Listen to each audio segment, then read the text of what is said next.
চাকরি প্রত্যাশী ভাই ও বোনেরা, আপনাদের জন্য একটা সুখবর রয়েছে। সরকারি চাকরি শূন্য পদ বর্তমানে রয়েছে 4,68,220টি। এটা সংসদে কিন্তু জনপ্রশাসন মন্ত্রী বলেছে।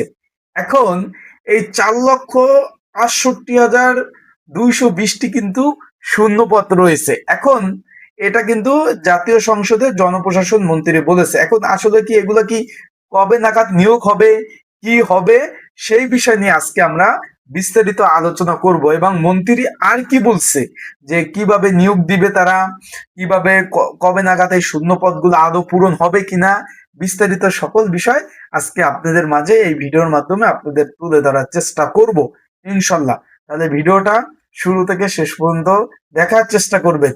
মন্ত্রী কি বলছে, জনপ্রশাসন মন্ত্রী, সেই বিষয় নিয়েও আমরা আজকে আলোচনা করব। চলুন ভিডিওটা শুরু করে দেই। তার আগে বলে দিই, আপনারা যারা আমার ইউটিউব চ্যানেলে নতুন, তারা অবশ্যই আমার ইউটিউব চ্যানেলটা সাবস্ক্রাইব করে রাখবেন। আর আপনাদের চাকরি বিষয়ে যে কোনো বিষয় জানতে কমেন্টস করতে পারেন। এখানে জনপ্রশাসন মন্ত্রী আব্দুল বারী, সকলে জানেন, সকলে সুপরিচিত মুখ, যে বর্তমানে যে জনপ্রশাসন প্রতিমন্ত্রী, তিনি কিন্তু এখানে কিন্তু ফুল মন্ত্রী কিন্তু দেওয়া কিন্তু হয় নাই। জনপ্রশাসন জনপ্রশাসনের প্রতিমন্ত্রী আহ আব্দুল বারিক জানিয়েছে যে সব মন্ত্রণালয় এবং সরকারি অফিসগুলো নিয়ে মোট শূন্য পদের সংখ্যা 4,68,220টি। বিষয়টা বুঝতে পারছেন, সে কিন্তু সংসদে বলেছে। জাতীয় সংসদে নওগাঁ 6 আসনের সংসদ সদস্য শেখ মোহাম্মদ রেজাউল করিমের এক প্রশ্নের জবাবে সে কিন্তু এই যে প্রতিমন্ত্রী এ তথ্য দিয়েছে। বিষয়টা বুঝতে পারছেন?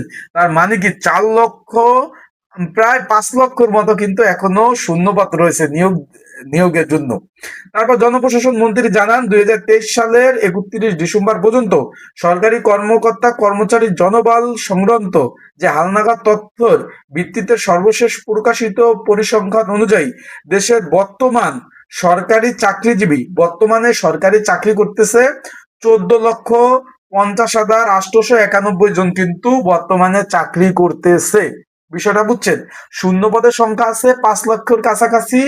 আর এখানে বর্তমানে সরকারি কর্মকর্তা কর্মচারী রয়েছে 14,50,891 জন। আশা করি বিষয়টা বুঝতে পেরেছেন। তারপর সে আর কি বলছে তার আগে আমি একটু বলে দেই। চলমান যে যুব উন্নয়ন বোর্ড থেকে বিদ্যুৎ উন্নয়ন বোর্ড, তারপর মাদকদ্রব্য নিয়ন্ত্রণ অধিদপ্তর, কাস্টম হাউস সহ চলমান বেশ রাজস্ব খাতে প্রচুর নিয়োগ চলতেছে। ঘরে বসে নির্ঝামেলায় ত্রুটি মুক্ত যারা আবেদন করতে চান, স্ক্রিনের উপর হোয়াটসঅ্যাপ নাম্বার রয়েছে, ডিসক্রিপশন বক্সে নাম্বার রয়েছে, পিন কমেন্টে নাম্বার রয়েছে। এই নাম্বারে কিন্তু আপনারা আমার সাথে যোগাযোগ করতে পারেন, আমার সাথে মেসেজ করতে পারেন, যোগাযোগ করতে পারেন। এই নাম্বার যোগাযোগ করলে কি কি ডকুমেন্ট কাগজপত্র লাগবে আমি বলে দেবো। সেই ডকুমেন্ট কাগজপত্র দিলে চলমান যে নিয়োগগুলা রয়েছে সেগুলো কিন্তু সুন্দরভাবে আমি কিন্তু আপনাদের আবেদনগুলা কিন্তু করে দিতে পারবো। বিষয়টা আশা করি আপনারা বিষয়টা বুঝতে পেরেছেন।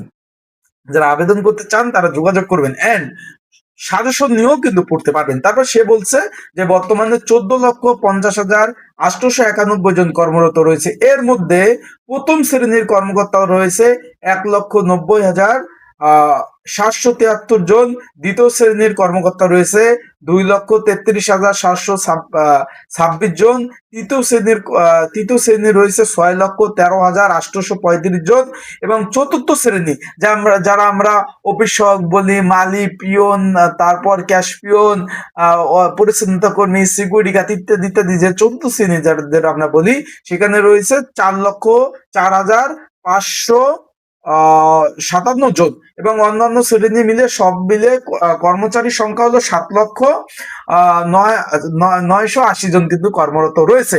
প্রতিমন্ত্রী আরো জানান, প্রথম শ্রেণীর শূন্য পদের সংখ্যা রয়েছে, যে প্রথম শ্রেণী কর্মকর্তা শূন্য পদের সংখ্যা রয়েছে 68,884টি। দ্বিতীয় শ্রেণীতে রয়েছে 1,29,166। তৃতীয় শ্রেণীতে শূন্যপদ রয়েছে 1,46,799, এবং চতুর্থ শ্রেণীর শূন্যপদের সংখ্যা রয়েছে 1,15,200। 35টি এবং অন্যান্য শূন্যপদ রয়েছে 8,136টি। বিষয়বস্তুটা বুঝতে পারছেন, সামনে মানে 4 লক্ষ প্রায় 5 লক্ষের কাছে কাছাকাছি যে শূন্য পদগুলা রয়েছে, নিয়োগের বন্যা বসে যাবে। আবার বলতেছি, প্রচুর পরিমাণ নিয়োগ আসবে, নিয়োগের বন্যা বসে যাবে। এবার সরকারি দলের সংসদ সদস্য এস এম জাহাঙ্গীর হোসেনের প্রশ্নের জবাবে আইনমন্ত্রী আসাদুজ্জামান জানান, জনগণের হয়রানির উদ্দেশ্যে দায়ের করা রাজনৈতিক মামলা ইত্যাদি ইত্যাদি এইসব আমরা মামলা নিয়ে না পড়ি।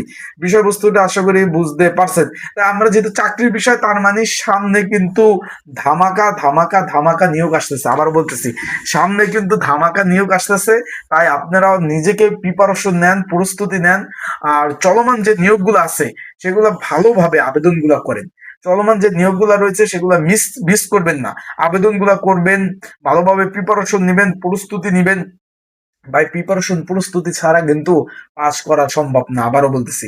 তাই ভালোভাবে প্রিপারেশন প্রস্তুতি নেবেন, ইনশাল্লাহ ভালো প্রিপারেশন, ভালো প্রস্তুতি, ভালোভাবে পড়াশোনা করলে ইনশাল্লাহ সফলতা একদিন না একদিন ধরা দেবে। আপনি আবেদন করবেন, পড়াশোনা করবেন, চাকরি ইনশাল্লাহ ধরা দেবে। তার মানে সামনে প্রচুর নিয়োগ আসতেছে, 5 লক্ষ, আরো এর মধ্যে কিন্তু অনেক রিটায়ার্ড বা পেনশন পাবে, রিটায়ার্ড চলে যাবে, এভারেজ 5 লক্ষ কিন্তু শূন্যপাত সৃষ্টি হয়ে যাবে। সেক্ষেত্রে আপনাদের বলবো যে আপনারা যারা পরীক্ষার্থী রয়েছেন বা যারা আবেদন করবেন, ভালোভাবে পড়াশোনা করেন আর চলমান নিয়োগগুলো আবেদন করার চেষ্টা করবেন। চলমান সরকারি চাকরির আবেদন করতে চাইলে অবশ্যই কিন্তু আপনারা কিন্তু অবশ্যই মেসেজ করবেন, যোগাযোগ করবেন। স্ক্রিনের উপর যে হোয়াটসঅ্যাপ নাম্বার রয়েছে, ডিসক্রিপশন বক্সে নাম্বার রয়েছে, এই নাম্বারে। ভালো থাকুন, সুস্থ থাকুন। আসসালামু আলাইকুম।